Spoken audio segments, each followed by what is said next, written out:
All right, today we're going to deconstruct a true icon of luxury right in the heart of Kuala Lumpur, the Four Seasons private residences.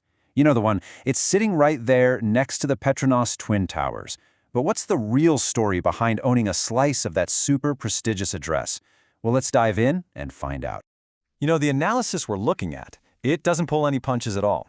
It kicks things off with this one powerful statement. And wow, it just perfectly captures the core conflict we're going to unpack. See, this isn't just about a fancy apartment. It's about two completely different ways of looking at value. Okay, so to really get our heads around the Four Seasons residences, we've got to first understand the very specific box this asset fits into. And let me tell you, it is not your typical real estate investment, not even close. And here it is, the key concept for today, the trophy asset. So what is that? Well, think of it less like a house and more like a rare piece of art or maybe a supercar. You're buying it for the name, right? The brand, the status, the sheer prestige of saying, I own that. And the financial return, the numbers? Honestly, that's way down the list of priorities, if it's even on the list at all. Definitely keep this idea in your back pocket as we move forward. Okay, so with that in mind, let's build the case for buying this place. Why on earth would someone pay such a massive premium to live here? Well, the appeal is incredibly powerful, and it's really built on three core pillars of prestige. And here they are, the big three. These are the undeniable strengths. You've got a location that you literally cannot copy, a world-class brand that just screams five-star service, and urban connectivity that puts the whole city right at your feet. So yeah, let's break each one down. First up, let's talk location. We're talking about freehold land here, which is already a huge deal, super rare in this part of the city. But it's not just near the Twin Towers. Nope, the source material calls it a 0-meter location. It's an address that, let's be honest, needs no introduction, no matter where you are in the world. Second, and this is huge, you're not just buying an apartment, you're buying into the whole Four Seasons lifestyle. What does that mean? It means you have a dedicated concierge for whatever you need, valet services, even in-residence dining straight from the hotel. It is the absolute ultimate lock-and-leave city pad, completely serviced. And third, the connectivity is just unbeatable. Seriously, you are literally a 1-minute walk from the KLCC LRT station. You've got a direct, sheltered walkway that takes you to Suria KLCC, and you can even walk all the way over to Pavilion in Bukit Bintang without breaking a sweat. If you want a lifestyle where you could walk everywhere, it's pretty much unmatched. Okay, so we've just laid out the dream, right? The prestige, that incredible lifestyle, the A-plus location. It's super alluring. But now we've got to hit the brakes. We need to pivot and look at this whole thing through a completely different lens, the cold, hard lens of finance. And this is the question that really changes the entire conversation. If you're buying this as an investment, looking for a solid return, wanting your money to grow, does the Four Seasons actually deliver? Let's see what the data says. And wow, right away we hit a pretty big wall. We're looking at an estimated gross rental yield of just 2.8%. To put that in perspective for you, in a market like this, that is barely enough to cover your financing costs, let alone the sky-high service charges.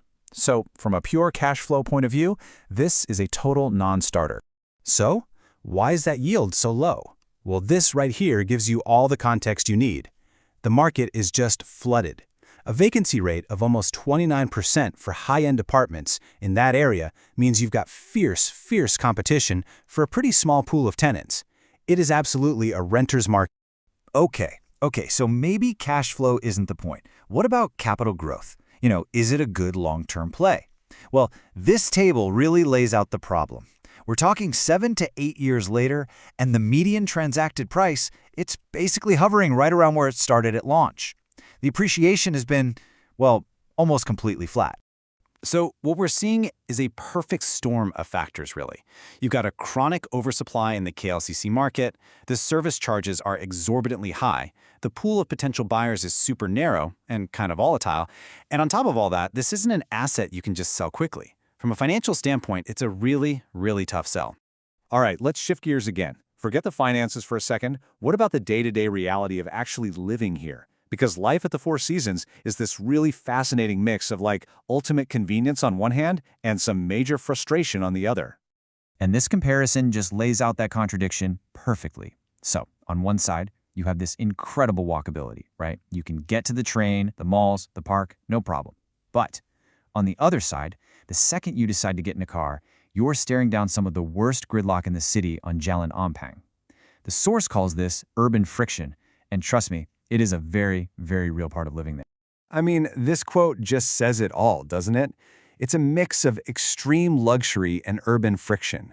You've got this 5-star bubble of service inside your home, but the moment you try to drive somewhere, you're stuck in one of the city's most infamous traffic jams. It is a constant daily trade-off. So let's recap. We've seen the incredible dream, and we've stared into the pretty harsh financial reality. So that brings us to the final and most critical question of all.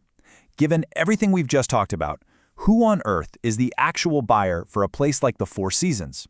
And here's our answer. It is definitely not your typical property investor. It's a very, very specific type of person. We're talking high net worth individuals and top-tier expats who are simply looking for a trophy collection piece to use as their base in the city. They're not really buying a home in the traditional sense.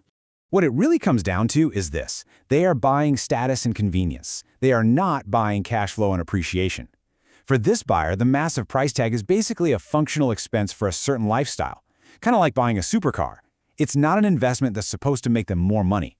So let's break down that logic step by step. First, they have a need, a prestigious city base. Second, their priorities are crystal clear. Brand, location, and service are way more important than any financial yield.